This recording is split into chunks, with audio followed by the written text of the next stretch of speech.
Hello friends, आपके अपने YouTube channel run with time 11 पर आप सभी लोगों का बहुत बहुत स्वागत है।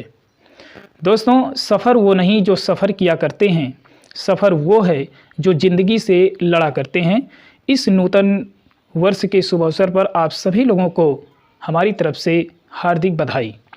दोस्तों, जैसे हर वर्ष आता है और चला जाता है एक नए संकल्प के साथ, वैसे ही हमें भी इस नूतन वर्ष में एक संकल्प लेना चाहिए। और इस नए संकल्प के साथ आइए हम शुरुआत करते हैं नवपाषाढ़ काल को। नवपाषाढ़ काल यह एक ऐसा काल है जिसे हम क्रांति काल नाम देंगे, खाद्य उत्पादन का नाम देंगे। इससे पहले हम लोगों ने जो है मध्य पाषाढ़ काल की स्थिति को समझ लिया था और आज इसमें हम लोग अध्ययन करेंगे नवपाषाढ़ काल, जहाँ से मनुष्य कृषि कार्य करना आरंभ करेगा। मध्य पाषाढ़ काल की अगर हम बात करें या फिर पूरा पाषाढ़ काल की बात करें तो वहाँ दोनों में हम लोगों ने ये देखा था कि जो मनुष्य है वो पूरी तरह से आखेट यानी खाना बदोश जीवन व्यतीत कर रहा है और कच्चे मांस का उपयोग कर रहा है। लेकिन यह एक ऐसा काल है जिसे हम क्रांति काल का नाम देंगे। इस नवपाषाढ़ काल को किसके द्वारा दिया गया ये भी हम चर्चा करेंगे। तो चलिए इस वीडियो को शुरू करते हैं। तो दोस्तों, अगर आप लोगों का प्यार और सहयोग मिला तो ज़रूर हम उस मुकाम को हासिल करने का प्रयास ज़रूर करेंगे। तो चलिए वीडियो को शुरुआत करते हैं। तो अगर ये वीडियो आप लोगों को अच्छा लगे तो एक लाइक और शेयर करना न भूलिएगा।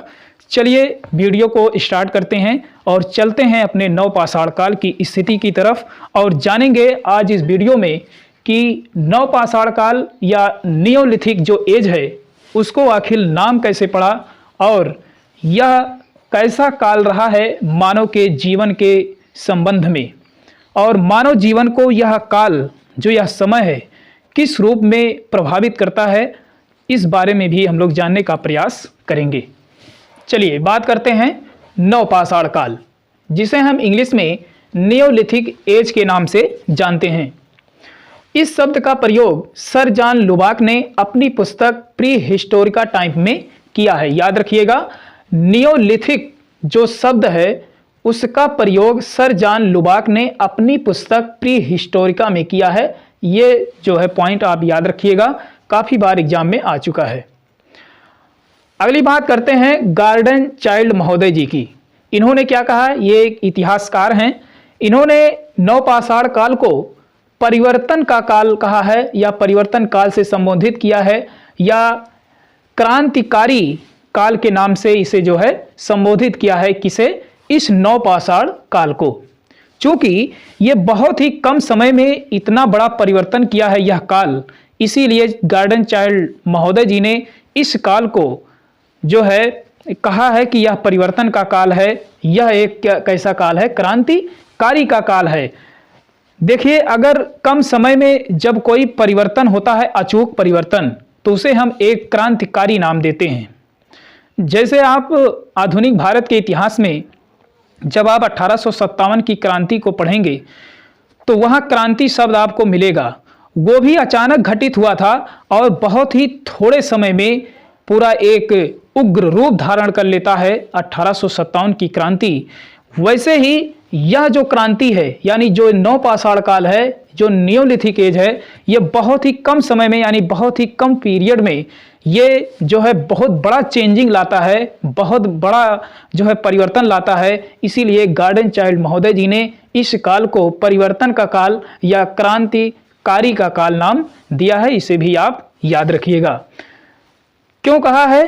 क्योंकि अगर हम बात करें पूरा पाषाण काल की और अगर हम बात करें मध्य पाषाण काल की, तो उस समय तक मानव पूरी तरह केवल और केवल वो आखेट वन शिकार करना और खाना बदोश जिंदगी जो है व्यतीत करता था।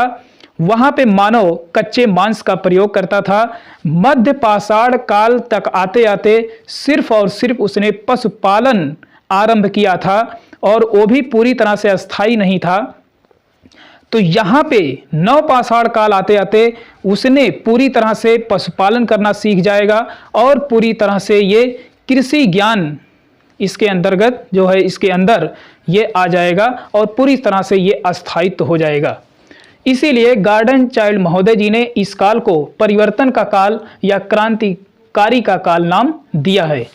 चलिए देख लेते हैं कि इसमें यह परिवर्तन जो हुआ वो क्या क्या और किस किस रूप में हुआ है। तो यहाँ पे आप देखेंगे सबसे पहले क्या हो रहा है, कृषि का ज्ञान। पहली बार कृषि की जो शुरुआत हो रही है वो नवपाषाण काल में हो रही है। जब कृषि का ज्ञान हो जाएगा तो जाहिर सी बात है लोग जो है अपना घर बसाएंगे और उसके लिए गांव भी होगा। तो पहली बार जो है क्या हो रहा है, गांव का विकास हो रहा है, घर का विकास हो रहा है। अभी आप आगे देखिएगा कच्ची ईंटों के आयताकार घर मिलेंगे आपको मेहरगढ़ से। बहुत बड़ा परिवर्तन यहाँ पे दिखाई पड़ रहा है। जहाँ पहले मानव जो है अपनी गुफाओं में जंगलों में रहा करता था वहाँ अब अस्थायी निवास बनाएगा। बहुत बड़ा परिवर्तन है। उसके बाद देखिए जब ये घर का विकास होगा, गांव का विकास होगा तो जाहिर सी बात है वहाँ अस्थायी आवास की संकल्पना मानव के द्वारा सोचा जाएगा। पहली बार अगर अस्थायी आवास बनाएगा तो मृद भांड का भी विकास होगा। मृद भांड उस समय का मिट्टी के बर्तन हुआ करते थे जिसमें मनुष्य जो है अपने अनाजों को रखेगा। तो इस तरह से मृद भांड का विकास हो रहा है। वो भी हाथ प्लस चाक दोनों के मृद भांड कर रहा है, यानी अपने हाथों से भी बना रहा है। और जब आप देखते होंगे जो कुंभकार होता है चाक के द्वारा जो गोल गोल पहिया होता है उसमें जो है डाल करके बड़े बड़े मटके का जो है मिट्टी के जो बर्तन है उसका निर्माण हो रहा है। तो यहाँ पे दोनों प्रकार से आप देख सकते हैं जो मृद भांड का विकास है वो हाथ प्लस चाक दोनों प्रकार के जो मृद भांड है वो दिखाई पड़ेगा। फिर है जब इन सब का विकास हो जाएगा तो मनुष्य क्या करेगा, पशुपालन करने लगेगा, यानी पशुओं को पालना जो है यहाँ पे पूरी तरह से अस्थायित्व कर लेगा। पालिश युक्त चकमक उद्योग का विकास हो रहा है। पालिश युक्त चकमक उद्योग का मतलब है यहाँ जो औजार हैं उन पे पालिश किया जा रहा है, उनको रगड़ा जा रहा है, उन्हें घिसा जा रहा है और उनमें तेज धार जो है बनाया जा रहा है।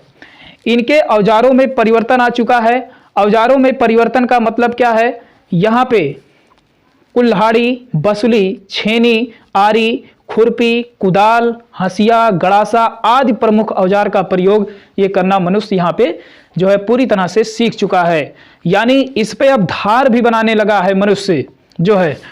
आगे क्या है, पत्थर की बात करें तो यहाँ पे ट्रैप पत्थर का प्रयोग हो रहा है, यानी बहुत मजबूत पत्थर। ध्यान दीजिएगा ये जो कुल्हाड़ी, बसुली, छेनी, आरी, खुरपी, कुदाल, ये हंसिया, गड़ासा, ये सब जो हैं मुख्य रूप से जो औजार हैं वो यहाँ पे लोहे से नहीं बल्कि पत्थरों से बनाए जा रहे हैं। ये विशेष ध्यान रखिएगा क्योंकि अभी मनुष्य ने लोहा से ज्ञात नहीं है। अभी आगे आएगा ताम्र पाषाण काल, इसके बाद हम शायद उसका भी अध्ययन करेंगे। तो वहां पे सबसे पहले तांबे धातु की खोज करेगा मनुष्य सबसे पहले। तो ये जो कुल्हाड़ी, बसुली, ये सब जो औजार हैं वो सब पत्थर के बन रहे हैं। कौन से पत्थर, ट्रैप पत्थर का प्रयोग करके ये जो बनाया जा रहा है। आगे है इसी काल में सबसे ज्यादा हड्डी के उपकरण की यहाँ पे पहली बार शुरुआत हो रही है, यानी हड्डी के उपकरण भी बनाए जाएंगे। औजारों को रगड़ने और घिसने की शुरुआत, जी हाँ हमने पहले बता दिया कि जो औजार हैं उन्हें रगड़ करके घिस करके जो है इनका प्रयोग किया जाएगा। चलिए अब हम बात करेंगे प्रमुख स्थल की। तो प्रमुख स्थल की अगर हम बात करें तो इसमें आपसे सीधा सीधा जो प्रश्न किया जा सकता है, पूछा जाएगा कि पहला नवपाषाणी स्थल किसे माना जाता है। तो जो पहला नवपाषाण कालीन जो स्थल है वो आपका है लिंग सुगोर। इसे याद रखिएगा, लिंग सुगोर को माना गया है। और कहाँ पे है ये, रायचूर जिला कर्नाटक में है। किसने खोजा था, तो 1842 ईस्वी में डॉक्टर प्राइमरोज ने खोजा था। हालांकि इन्होंने प्राग ऐतिहासिक काल के उपकरण को भी इन्होंने खोजा था, लेकिन यहाँ पे ध्यान ये दीजिएगा कि नवपाषाण कालीन स्थलों को भी इन्होंने खोज किया है। तो पहला नवपाषाण कालीन स्थल कौन सा है, तो यह है लिंग सुगोर। कहाँ पे है, रायचूर जिला कर्नाटक में। किसके द्वारा खोजा गया, डॉक्टर प्राइमरोज। चलिए अगला बात करते हैं। आपसे सीधा सीधा प्रश्न किया जा सकता है कि नवपाषाण काल से संबंधित पहला औजार कहाँ पे मिला था? तो पहला औजार जो मिला था वो टोंस घाटी से मिला था। और किसने खोजा था? तो ली मैसूरियर के द्वारा 1869 ईस्वी में इसे प्राप्त किया गया था। तो नवपाषाण काल से संबंधित जो औजार था वो सबसे पहले कहाँ पे खोजा गया? वो टोंस नदी घाटी में खोजा गया। किसके द्वारा? ली मैसूरियर के द्वारा। कब खोजा गया? 1869 ईस्वी में। चलिए अब हम बात करेंगे सबसे पहले मेहरगढ़ की। कृषि के क्षेत्र में तो ये सबसे प्राचीनतम साक्ष्य माना गया है इसे। ये वर्तमान में अगर हम बात करें तो पाकिस्तान के बलूचिस्तान के कोच्चि मैदान में स्थित है। याद रखिएगा, कोच्चि मैदान बहुत ही महत्वपूर्ण है। ये कोच्चि मैदान को किस नाम से जाना जाता है? तो रोटी की टोकरी कहा जाता है उस कोच्चि मैदान को। और इसी कोच्चि के मैदान में मेहरगढ़ जो है स्थित है। अगर हम वर्तमान में बात करें तो पाकिस्तान के क्षेत्र में अब चला गया है। ये पहले जो है भारतीय उपमहाद्वीप के अंतर्गत ये आता था। तो आपसे सीधा सीधा पूछा जा सकता है कि भारतीय उपमहाद्वीप में कृषि के प्राचीनतम साक्ष्य कहाँ से मिलते हैं? तो वो मिलते हैं मेहरगढ़। चलिए अगला बात करते हैं। अगला पॉइंट है कृषि करने का प्राचीनतम साक्ष्य मेहरगढ़ है। जी हाँ, तो कृषि करने का जो प्राचीनतम साक्ष्य है वो मेहरगढ़ है। दोस्तों कम समय में आप लोगों को ज़्यादा मैटर जो है यहाँ उपलब्ध करने की हमने पूरी कोशिश की है। और आप लोगों का अगर प्यार और सहयोग मिला तो ज़रूर उस ऊंचाई तक, उस मुकाम तक ज़रूर हम पहुँचेंगे जहाँ तक जो है हम लोगों ने एक सोच बना करके रखा है। चलिए आगे बढ़ते हैं। आगे है जौ की। यहाँ से यानी मेहरगढ़ से क्या क्या चीज़ें और मिली हैं? तो जौ की 2 तथा गेहूं की 3 किस्में कृषि करने का साक्ष्य मिला है। यानी इस मेहरगढ़ नामक स्थान से गेहूं की 3 प्रजातियां मानव जो है बोता था, यानी उसकी बुआई करता था। और जौ की अगर हम बात करें तो 2 प्रकार की प्रजातियां जो है यहाँ पे मानव के द्वारा बोई जाती थी। यह विश्व का सबसे प्राचीन फसल है। अगर आपसे ये पूछे कि विश्व की सबसे प्राचीन फसल कौन सी है तो वो आपकी हो जाएगी जौ। जौ जो है ये विश्व की सबसे प्राचीन फसल है। कहाँ पे बोई जाती थी? तो मेहरगढ़ में। आगे चलकर हड़प्पा सभ्यता में यहाँ से कपास, अंगूर, चावल का उत्पादन हुआ है। यानी कहने का मतलब ये है कि नवपाषाण काल में सिर्फ मेहरगढ़ से 2 चीजें आपको मिली है कृषि के क्षेत्र में। एक तो जौ की 2 प्रजातियां और गेहूं की 3 प्रजातियां। लेकिन आगे चल करके चूंकि ये मेहरगढ़ जो है ये हड़प्पा सभ्यता कालीन का एक जो है प्रमुख स्थल के रूप में माना जाता है। और हड़प्पा के काल में यानी हड़प्पा सभ्यता जब हम लोग पढ़ेंगे आद्य ऐतिहासिक काल में तो वहाँ पे जो है कपास की खेती, अंगूर की खेती और चावल का बहुत बड़ा उत्पादन जो है यहाँ देखने को मिलता है। तो आपसे ये भी प्रश्न पूछा जा सकता है कि अंगूर प्लस कपास के प्राचीनतम साक्ष्य कहाँ से मिलते हैं? तो वो मिलते हैं मेहरगढ़ से। चलिए आगे बात करते हैं। यहां से भैंस पालने का प्रथम साक्ष्य मिला है। यह भी आप नोट करिएगा कि भैंस पालने का प्रथम साक्ष्य कहां से मिलता है? तो वो मिलता है मेहरगढ़ से।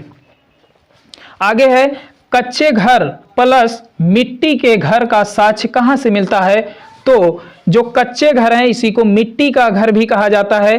तो ये जो प्राचीनतम साक्ष्य है ये मेहरगढ़ से ही मिलता है। इतना आप लोग जो है इस मेहरगढ़ के नवपाषाण काल के प्रमुख स्थल में जो मेहरगढ़ है यहाँ से इतना जान सकते हैं। यहाँ से आपके अगर प्रश्न बनेंगे तो यहीं से इतने प्रश्न जो है आपके बन सकते हैं। चलिए आगे बात करते हैं अब बुर्ज होम। देखिए कश्मीर में 2 स्थान जो है बहुत ही महत्वपूर्ण है, उसे आप जरूर याद रखिएगा। कश्मीर में जो है एक है बुर्ज होम और एक है आपका गुफ कराल।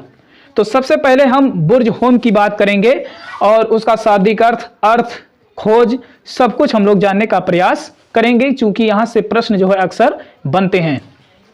देखिए बुर्ज होम का अगर हम शाब्दिक अर्थ जानने का प्रयास करें तो इसे जन्म का स्थान भी कहा जाता है। याद रखिएगा कि बुर्ज होम का शाब्दिक अर्थ क्या है? तो वो है जन्म का स्थान।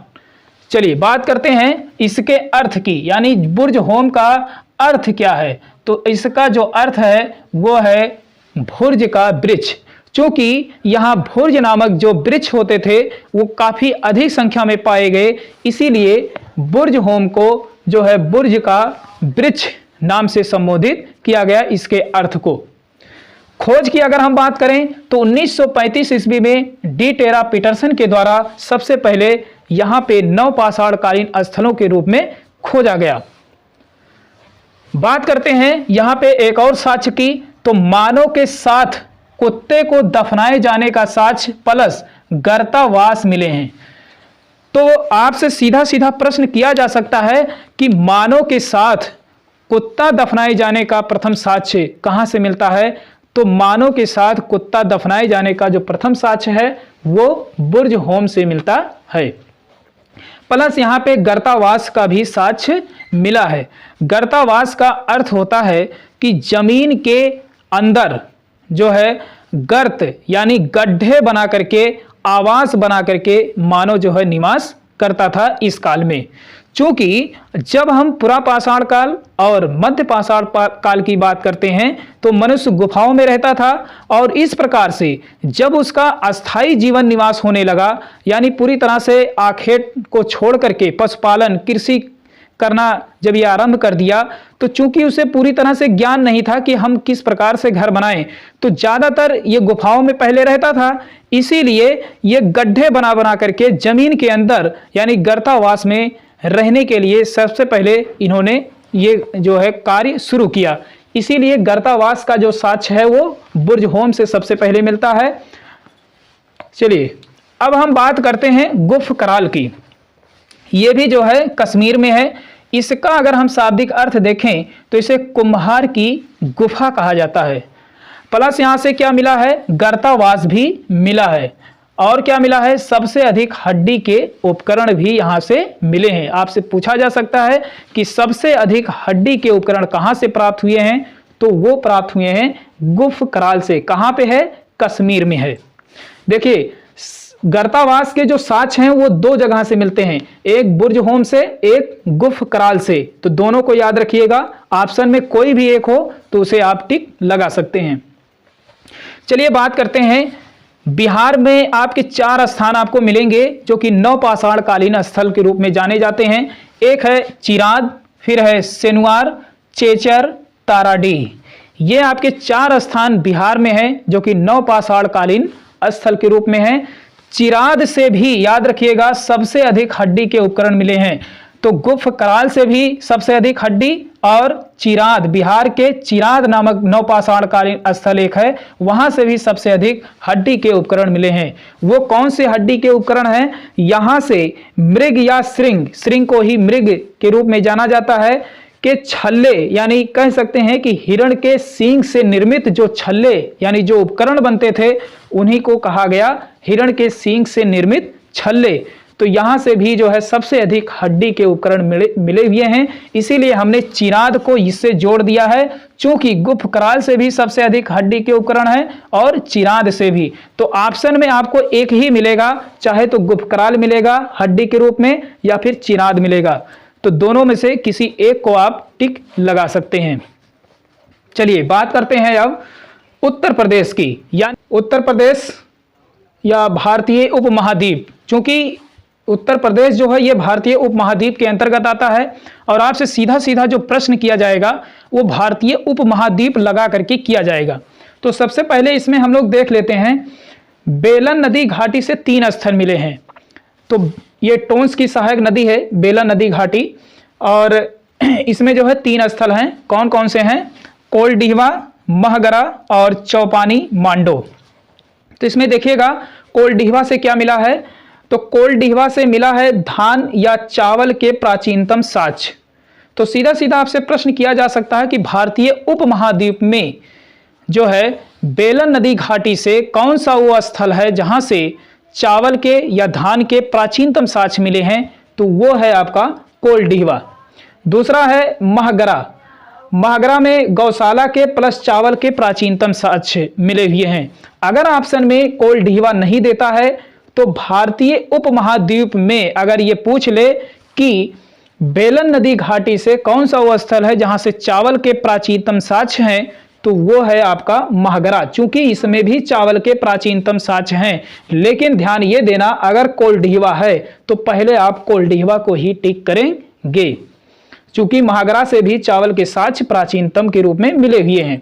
और यहां से क्या मिला है? गौशाला के प्राचीनतम साक्ष्य। ऐसा माना जाता था पहले यहां जो है पशुओं को जो गाय वगैरह होते थे, यहाँ जो है बहुत भारी मात्रा में गौशाला बना हुआ था और उसी गौशाला में वे पशुओं को रखते थे जो मानव थे। अगला है जो है चौपानी मांडो।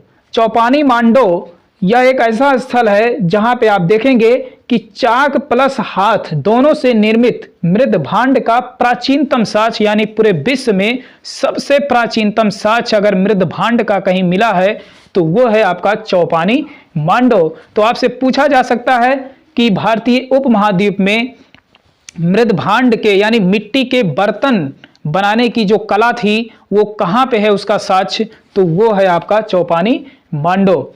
तो इस तरह से मृद भांड का प्राचीनतम साक्ष्य यहाँ पे है। यहाँ पे चाक से भी बनाए जाते थे और हाथ से भी मृद भांड का निर्माण होता था, जिसे हम मिट्टी के बर्तन नाम दे सकते हैं। और यहाँ से क्या है, चूंकि अगर यहाँ पे जो मिट्टी के बर्तन बनते थे तो वो जाहिर सी बात है अनाज को रखने के लिए जो है बनाए जाते रहे होंगे, तो उस अनाज को एक स्थान से दूसरे स्थान पर ले जाने के लिए मनुष्यों ने एक और खोज की, जिसको कहा जाता है कि बैलगाड़ी के प्राचीनतम साक्ष्य, यानी जिसे हम कह सकते हैं पहिए का आविष्कार यही चौपानी मांडो से ही हुआ है, पहिए का। और ये जो पहिया हुआ करता था पूरी तरह से ठोस के रूप में हुआ करता था, यानी पूरी तरह से ठोस जो पहिया है वो कहाँ से मिला है? चौपानी मांडो से मिला है। और आपसे ये भी पूछा जा सकता है कि पहिए का आविष्कार सबसे पहले कहाँ पे हुआ? तो नवपाषाण काल में सबसे पहले पहिए का आविष्कार हुआ। चलिए और बात कर लेते हैं जो है गंगा घाटी से। देखिए अभी आपने देखा कि बेलन घाटी से 3 स्थल मिले थे, अब हम देखेंगे गंगा घाटी से। तो आपसे सीधे सीधे प्रश्न यहां से किया जा सकता है कि भारतीय उपमहाद्वीप में गंगा घाटी से चावल के या धान के सबसे बड़ा उत्पादन का जो क्षेत्र है वो कौन सा है, या कौन सा वो स्थल है? तो वो है लहुरा देव। तो धान उत्पादन का प्राचीनतम साक्ष्य है या चावल का प्राचीनतम साक्ष्य है, तो वो कहाँ पे है? गंगा के घाटी के मैदान में स्थित है लहुरा देव। तो इस तरह से अगर प्रश्न करें कि भारतीय उपमहाद्वीप में चावल के साक्ष्य या धान के साक्ष्य कहाँ से मिले हुए हैं, तो अगर कोल्डिहवा नहीं है तो आप लहुरा देव को टिक कर सकते हैं। और अगर इस तरह से पूछे कि भारतीय उपमहाद्वीप में एकमात्र ऐसा स्थल आप बताइए जो गंगा की घाटी में स्थित है जहां से धान के या चावल के साक्ष्य मिले हैं, तो वो है आपका लहुरा देव। तो जिस भी प्रकार से अगर यहाँ पे प्रश्न करे तो आप इसका जवाब जो है दे सकते हैं। आइए कुछ जान लेते हैं दक्षिण भारत में और इसकी कुछ और मुख्य विशेषता को जानेंगे नवपाषाण काल की, और उसके बाद जो है हम यहाँ से वीडियो को समाप्त करेंगे। तो चलिए उनको भी हम एक क्रम से देख लेते हैं। से आइए अब देख लेते हैं दक्षिण भारत के प्रमुख स्थलों को। अभी आपने देखा उत्तर भारत में कौन कौन से स्थल से किस किस चीज़ों का जो है वहाँ से विकास हो रहा था। अब आइए एक नज़र डाल लेते हैं दक्षिण भारत के प्रमुख स्थलों की। तो इसमें देखिएगा जो नाम है ये बहुत ही महत्वपूर्ण है, इन नामों को जरूर याद रखिएगा। ये चूँकि ये दक्षिण भारत के नवपाषाण कालीन स्थल हैं और यहाँ से अगर विकल्प में देता है तो यहाँ से एक हटा करके दूसरा विकल्प जो है उत्तर भारत का दे देगा, और इस तरह से जो है फंसाने की कोशिश जो है एग्जामिनर जो है करता है। तो चलिए देख लेते हैं कौन कौन से वो स्थल हैं और यहाँ की मुख्य विशेषता क्या है। यहाँ से तो पहला है आपका, यहाँ पे देखिएगा मास्की, ब्रह्मगिरी, हल्लूर, कोडक्कल, पीक लीहल, संगेन कल्लू और टेक्कल कोट्टा कुपागुल्लू। और ये किस क्षेत्र में पड़ते हैं? तो कर्नाटक राज्य के क्षेत्र में ये आते हैं। उसके बाद अगर हम बात करें और तो पल्लवाय, उतनूर, नागा अर्जुन कोंडा ये आंध्र प्रदेश में है और पय्यमपल्ली ये तमिलनाडु में है। चलिए देख लेते हैं आगे। इनमें से संगेन कल्लू और नागा अर्जुन जो कोट्टा है, संगेन कल्लू ये कर्नाटक में है और नागा अर्जुन जो कोंडा है ये आंध्र प्रदेश में पड़ता है। इन दोनों स्थलों से यानी संगेन कल्लू और नागा अर्जुन कोंडा से ये दक्षिण भारत में सर्वप्रथम प्राप्त नवपाषाण कालीन स्थल माने जाते हैं। आपसे अगर प्रश्न किया जा सकता है कि दक्षिण भारत के प्रथम नवपाषाण कालीन स्थल कौन से हैं, तो उनमें से एक विकल्प आपको मिल सकता है, चाहे संगेन कल्लू या फिर नागा अर्जुन कोंडा। तो इस तरह से आप जो है याद रख सकते हैं। कल्लू या नागा अर्जुन कोंडा ये दो स्थल के रूप में आपको प्राप्त होंगे, दोनों में से एक आपको जरूर मिलेगा। चलिए बात करते हैं आगे। इनमें से पल्लवाय, उतनूर, संगेन कल्लू, कुपागुल्लू, पीकलीहल, ब्रह्मगिरी और मास्की, यहाँ से इन स्थलों से याद रखिएगा राख के टीले मिले हुए हैं। ये जितना मैं स्थान बता रहा हूँ, पल्लवाय, उतनूर, संगेन कल्लू, कुपागुल्लू, पीकलीहल, ब्रह्मगिरी या फिर मास्की, यहाँ से आपको क्या मिलेंगे, राख के टीले मिले हुए हैं और ये दक्षिण भारत के स्थान हैं। और खास करके याद रखिएगा, अगर विशेषता के रूप में पूछे कि दक्षिण भारत में प्रमुख रूप से विशेष रूप से कहाँ पे सबसे अधिक जो है राख के टीले मिले हैं, तो वो है आपका पल्लवाय और उसके बाद उतनूर है, उसके बाद जो है संगेन कल्लू है। यहाँ से भी मिले हुए हैं पीकलीहल से, कुपागुल्लू से, ब्रह्मगिरी से, मास्की से, लेकिन यहाँ कम मात्रा में मिले हुए हैं। सबसे अधिक अगर हम बात करें तो वह है पल्लवाय, उतनूर और संगेन कुल्लू। यहाँ से जो है राख के टीले जो है बहुत बड़े बड़े रूप में जो है दिखाई पड़े हैं।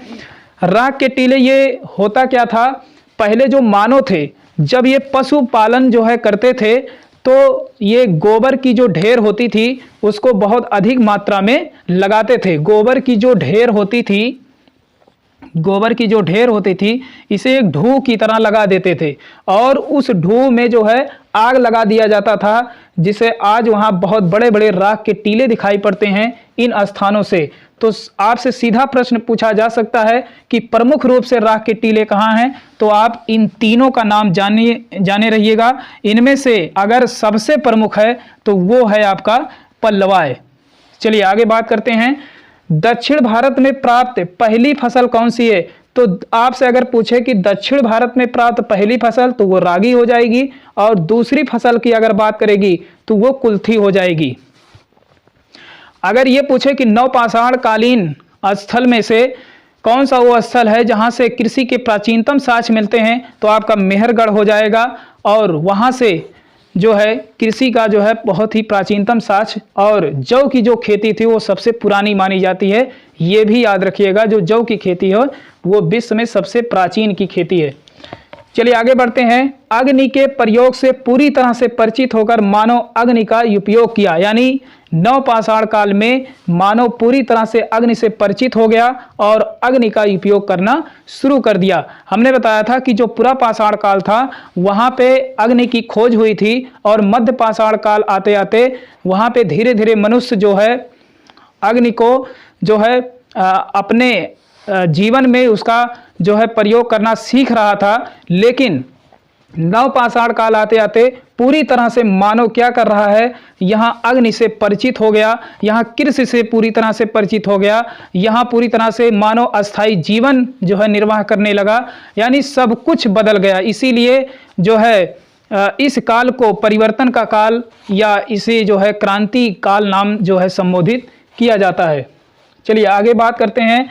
जानवरों की खालों को सीकर वस्त्र बनाने की कला का प्रथम जो है विकास नवपाषाण काल स्थल से जो है प्राप्त होता है, यानी नवपाषाण काल में ही जो है यहाँ से जो है दिखाई पड़ता है। तो इस तरह से आप जो है इन महत्वपूर्ण जो पॉइंट हैं इसमें नवपाषाण काल के आप देख सकते हैं। तो मिलते हैं एक बेहतर क्लास में, तब तक के लिए हमें अनुमति दीजिए। बहुत बहुत धन्यवाद।